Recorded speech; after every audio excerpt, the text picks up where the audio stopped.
Sir जब भी कोई फ्रेंड या कोई भी आता है हमारे पास तो वो अपनी प्रॉब्लम्स लेके आता है, तो हमारे पास उसका क्विक सोल्यूशन होता है। उसकी बातों को लेके, उसकी बातों को बेस बना के हम उसका क्विक सोल्यूशन दे देते हैं।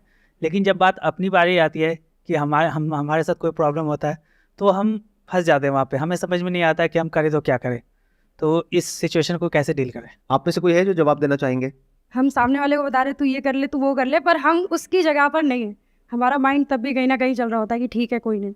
मतलब बहुत ज़्यादा हम उसके तरफ से नहीं सोच पाएंगे, जितना हम अपने लिए कर लेंगे दूसरे के लिए नहीं कर पाएंगे। तो आप ये कहना चाह रहे हैं कि हम सामने वाले को अगर हमारी सलाह गलत भी है तब भी दे देते हैं, हाँ सर, क्योंकि ऐसा उसका होता है। आउटकम कुछ भी हो, हाँ कल को मरा तो वो मरा, हमें कोई फर्क नहीं पड़ता, है ना? मतलब आप ये कहना चाह रहे हैं कि हम गलत सलाह भी दे देते हैं, मतलब ज्यादा सोचते नहीं है उसके आउटकम के बारे में, जो भी मन में आता है उसको बोल देते हैं। बोल देते हैं कि कौन किसी सा का मेरा मान लो कुछ जा बहुत रहा सीरियस अफेयर चल रहा है, अरे छोड़ देना क्या, मेरा कौन सा कुछ जा रहा है, ऐसा सोच के मतलब राइट। ज्यादातर लोग ऐसे ही करते हैं। This is one reason. और बताइए। इमोशंस को हम लोग साइड में नहीं रख पाते हैं, क्योंकि अगर दूसरे को कुछ बताना हो तो उस समय इमोशंस नहीं आते बीच में। हाँ, फॉर एग्जाम्पल आप दोनों कहीं पर जॉब करते हैं, आप और वो इंसान जो आपसे सलाह मांग रहा है, और उसने आकर के कहा कि मेरे को ये प्रॉब्लम आ रही है, मैं जॉब छोड़ दूं क्या? तो आप उसको कहोगे हाँ छोड़ देना, क्या फर्क पड़ता है। लेकिन अगर खुद छोड़ने की बारी आएगी तो पहले सोचेंगे कि अगर पैसे नहीं आएंगे तो क्या करेंगे, क्योंकि उससे कनेक्टेड रहता है सारा कुछ। राइट। और उसको क्या बोलेंगे अगर वो कहेगा ये बात कि अगर पैसे नहीं आए तो मैं क्या करूंगा? वो कहेगा तू तो ये कर लेगा, तू वो कर लेगा, तू ये ऐसे ये सोच रहा है। मतलब उसको हम कुछ भी बोल के अपना पीछे छुड़ाएंगे ताकि वो बंदा हमारा सर ना खाए। और हम खुद की जब बारी आएगी तो हम बहुत ही बारीकी से सोचेंगे कि ये करने के क्या प्लस माइनस है और नहीं करने के क्या प्लस माइनस है। तो यहां पर दो फैक्टर्स आ रहे हैं। एक है जब हम किसी और को सलाह देते हैं तो हम ज्यादा सोच समझ करके नहीं देते हैं, कुछ भी बोल देते हैं, सामने वाला भाड़ में जाए आपको क्या फर्क पड़ता है। That is one. सेकेंड, कि जब आप खुद अपने आप को कोई सलाह देते हैं तो उसमें इमोशंस बीच में आ जाते हैं, जो गलत नहीं है पूरी तरह से, क्योंकि हो सकता है कि जो आप डिसीजन लेने वाले हैं वो लेने में आपको बहुत डर लग रहा है, तो उस डर के पीछे कोई एक्चुअल रीजन है कि अगर वो डिसीजन आपने लिया, फॉर एग्जांपल जॉब छोड़ने का, तो एक्चुअल में आपको नहीं पता कि अगले महीने आप अपने बच्चों की स्कूल की फीस कैसे दोगे, या क्रेडिट कार्ड्स के बिल इतने बढ़ चुके हैं वो कैसे दोगे। तो वो कोई हवा में नहीं है डर, किसी भूत प्रेत से आप नहीं डर रहे हो, रियल प्रॉब्लम है जिससे डर रहे हो। तो करना क्या चाहिए, चाहे किसी और को सलाह दो, चाहे खुद अपने आप को सलाह दो, आराम से ठंडे दिमाग से बैठ करके एक प्रॉब्लम का सॉल्यूशन निकालना चाहिए। मतलब मैं ये नहीं कह रहा कि उसको गलत सलाह दो और खुद को सही सलाह दो, नहीं, हमेशा सही सलाह दो। अगर कोई भी आकर के आपसे कोई बात कर रहा है या कर रही है और वो डिसीजन बहुत बड़ा है, छोटा मोटा है तो फर्क नहीं पड़ता, बट अगर वो डिसीजन बहुत बड़ा है तो आराम से बैठो, समझो कि उसकी क्या प्रॉब्लम है, उसके माइंड में क्या आ रहा है, उसको समझ करके। जैसे अभी मैं आप लोगों से समझ रहा हूं, अब मुझे नहीं पता था इस क्वेश्चन का ये आंसर निकल करके आने वाला है, लेकिन स्टेप बाय स्टेप हम आगे बढ़े तो हर एक पर्सपेक्टिव से चीजों को समझने की कोशिश कर रहे हैं, जो हो सकता है आज से पहले पूरी दुनिया में इस तरीके से इस प्रॉब्लम को किसी ने नहीं देखा होगा।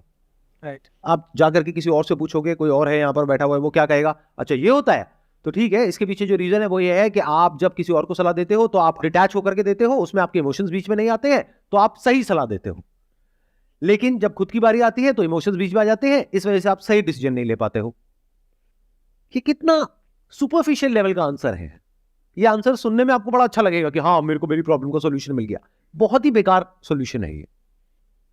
इसमें बहुत सारे फैक्टर्स को हमने कंसिडर नहीं किया, उसको इग्नोर कर दिया। जैसे एक बहुत बड़ा फैक्टर ये है कि क्या जो इमोशंस हैं वो बुरे हैं क्या, बिल्कुल ही बेसलेस हैं क्या उसके पीछे कोई रियलिटी है इमोशंस के पीछे, या साइकोलॉजिकल फियर्स हैं। देखो, एक होता है एक्चुअल फियर, एक होता है साइकोलॉजिकल फियर। तो अगर किसी और को सलाह दे रहे हो तो वहां पर भी समझो और ब्रेक डाउन करो चीजों को। अब आप कहोगे उसमें मेरा क्या फायदा है, अरे आपका ये फायदा है, अगर आज आप उसको अच्छे से गाइड कर रहे हो तो कल खुद को भी अच्छे से गाइड कर पाओगे। मतलब हम क्या कर रहे हैं, हम दो एक्सट्रीम्स में ऑपरेट कर रहे हैं। जब कोई और हमारे पास सलाह लेने आता है तो बहुत ही घटिया लेवल की सलाह हम फटाफट से दे देते हैं उसको, बिना डिटेल में समझे कि उसकी लाइफ की एक्चुअल में प्रॉब्लम क्या है, कि वो किस स्टैंड पॉइंट से क्या पूछ रहा है या पूछ रही है। हम कुछ भी सलाह दे देते हैं जल्दीबाजी में। तो एक हो गया, जल्दीबाजी में हमने कुछ भी सलाह दे दी, और जब खुद की बारी आती है हम कोई डिसीजन ही नहीं ले पाते हैं। तो दोनों ही गलत हो गया ना। मैं क्या कह रहा हूं, चाहे कोई और हो चाहे आप खुद हो, हमेशा हर पहलू को देख करके सोच समझ करके फिर डिसीजन लेना चाहिए। मतलब उसमें प्रैक्टिकलिटी का भी रोल है, इमोशंस का भी रोल है, डिजायर का भी रोल है, फियर का भी रोल है, रिस्क एनालिसिस भी है, वेरी इंपॉर्टेंट। क्योंकि जब भी कोई बड़ा डिसीजन होता है तो साथ में बड़ा रिस्क होता है। अगर कोई रिस्क नहीं है तो वो छोटा डिसीजन है, तो वो कर लो, चाहे खुद हो चाहे किसी और की बारी हो। बट अगर कोई बड़ा डिसीजन है तो बड़े लेवल पे सोचना पड़ेगा। अब सवाल उठता है, ऐसे सोचते कैसे हैं? अपनी थिंकिंग को ऐसा कैसे बनाएं कि अगर कोई प्रॉब्लम है तो हम उसकी हर साइड को देख पाए, या ये कह लो हर साइड को तो कोई भी नहीं देख सकता, because thought bye it's very nature is limited. लेकिन जितना हो सके एक प्रॉब्लम को हम ज्यादा अच्छे से समझ सके, फिर उसका सोल्यूशन निकाले। तो ऐसा कैसे होता है? ऐसा होता है क्वेश्चंस पूछने से, आंसर देने से नहीं। आपने कभी नोट किया होगा, अगर मेरे से कोई कुछ पूछता है या पूछती है तो मैं पलट करके उनसे क्वेश्चंस पूछता हूं। पहले मैं समझता हूं प्रॉब्लम को, फिर कुछ बोलता हूं। और शुरू में ये काम आपको लिख करके करना है।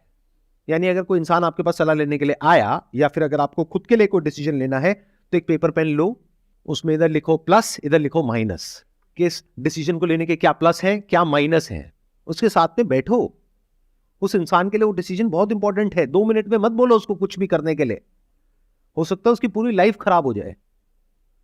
और फिर धीरे धीरे क्या होगा, अगर आप इस तरीके से काम करने लग गए, यानी लिख करके अपने माइंड को क्लियर करने लग गए, तो धीरे धीरे आपकी माइंड में ही प्लस माइनस एकदम से आ जाएंगे।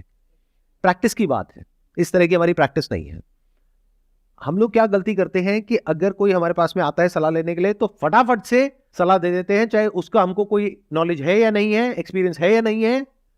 जैसे कोई आया कि ये बिजनेस करना चाहिए, अब आपको बिजनेस के बारे में ABCD भी नहीं पता, नहीं ये बिजनेस तो बेकार है। हो सकता है वो बिजनेस बहुत बढ़िया हो। या फिर कोई आया कि मेरे माइंड में बिजनेस आइडिया आ रहा है, मैं कर लूं क्या? हाँ कर ले, बहुत बढ़िया है। आपको क्या पता बिजनेस के बारे में? क्यों बोल रहे हो, क्यों जवाब दे रहे हो? उसको बोलो, भाई एक काम कर, मेरे कॉन्टैक्ट में ये है, या तेरे कॉन्टैक्ट में ये है, इनको बिजनेस के बारे में पता है, चल हम दोनों मिल करके उनके पास चलते हैं। और पहले हम इस बिजनेस प्लान को जो तेरे माइंड में है लिख करके इसके प्लस माइनस निकालते हैं अपने स्टैंड पॉइंट से, फिर उनके स्टैंड पॉइंट से समझेंगे, फिर डिसीजन लेंगे कि करना चाहिए नहीं करना चाहिए। करना चाहिए तो कितना पैसा लगाना चाहिए। तू कह रहा है कि इसमें 20 लाख रुपए लगेगा, क्या कोई ऐसा तरीका है कि 2 लाख में काम हो जाए, ताकि रिस्क कम हो जाए? क्योंकि अगर ये 20 लाख चला गया तो फिर तू आगे क्या करेगा? तो कभी भी किसी को गलत सलाह मत दो जिंदगी में। गलत सलाह क्या होती है? गलत सलाह सिर्फ ये नहीं होती है कि आप जानबूझ करके उसका कुछ बुरा कर रहे हो। गलत सलाह यह भी होती है कि बिना एक प्रॉब्लम को समझे आप किसी को सलाह दे रहे हो। मैं आपको प्रैक्टिकल एग्जांपल देता हूं। कोई आपकी फैमिली में या आपके फ्रेंड सर्कल में बीमार है, उसका मानो पेट खराब हो गया है या खांसी जुकाम है, कुछ भी है, आप जाओगे फटाफट से जाकर के उसको सलाह दे दोगे, भाई ये ले ले ठीक हो जाएगा। Based upon what? कि मैंने ये लिया था, मैं ठीक हो गया था, तो तू भी लेगा तो तू भी ठीक हो जाएगा। अरे उसकी प्रॉब्लम और आपकी प्रॉब्लम सेम है क्या?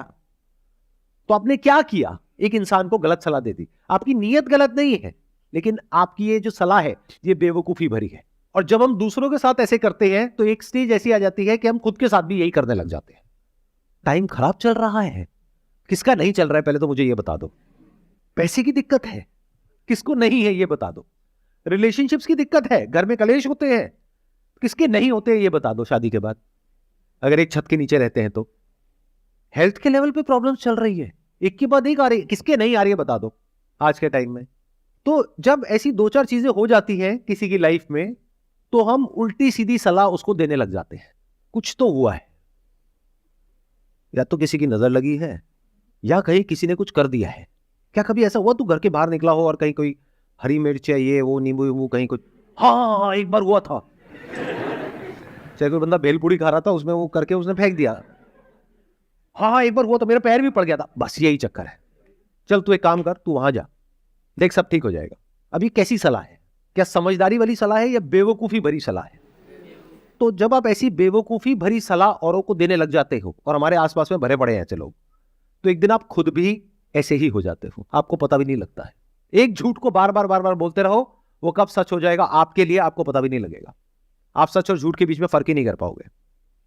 तो चाहे आप खुद हो चाहे कोई और है, बिना सोचे समझे कुछ भी नहीं बोलना है। अगर आपके पास में उस क्वेश्चन का आंसर नहीं है, उस प्रॉब्लम का सॉल्यूशन नहीं है, तो चुप हो जाओ। आप लोग मेरी वीडियोस देखते हो तो आप लोगों को पता नहीं है, ये सेशन मेरा एक्चुअल में होता है, जैसे आज का ये जो सेशन है ये होगा करीबन 1 घंटे का। अपलोड कितने मिनट का होता है? Hardly 15 minute 20 minute. क्यों? क्योंकि बहुत सारे क्वेश्चन ऐसे होते हैं जहां पर मैं दूर से ही हाथ जोड़ देता हूं, मैं कहता हूं भाई ये मेरी फील्ड से रिलेटेड नहीं है, मेरे पास में इस क्वेश्चन का कोई जवाब नहीं है। ये नहीं कि कोई भी कुछ भी पूछ रहा है और मैं बकवास करता चला जा रहा हूं। अगर मेरे पास में जेन्युइन उसका कोई आंसर होता है तो मैं देता हूं, और अगर नहीं होता है तो नमस्ते कर देता हूं दूर से ही।